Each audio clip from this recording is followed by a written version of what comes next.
মাদ্রাসা কবরস্থান এই খানকাগুলোকে যদি মিটিয়ে দেয়, মনে রাখবেন আপনারা ভারতের নাগরিক মুসলমান প্রমাণ দিতে পারবেন না, আর প্রমাণ দিতে পারবেন না।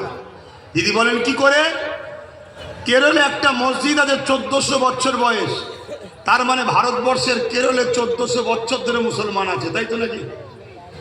তাহলে মুসলমান নতুন নয়। আজকে বারবার বলছে বাংলাদেশ, পাকিস্তান, আফগানিস্তান থেকে যারা এসেছে ওই মুসলমানরা নাগরিকত্ব পাবে না। বলছে কেন? তোমাদেরকে প্রমাণ করতে চাইছে তোমরা স্বাধীনতার পরে এসেছো।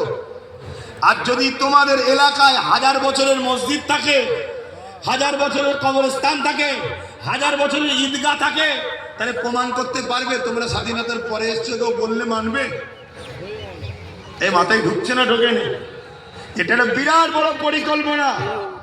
অতএব এই পরিকল্পনাকে ভেস্তে দেওয়ার জন্যে, এই পরিকল্পনাকে রুকার জন্যে আমাদের যদি জান লাগে জান দিয়ে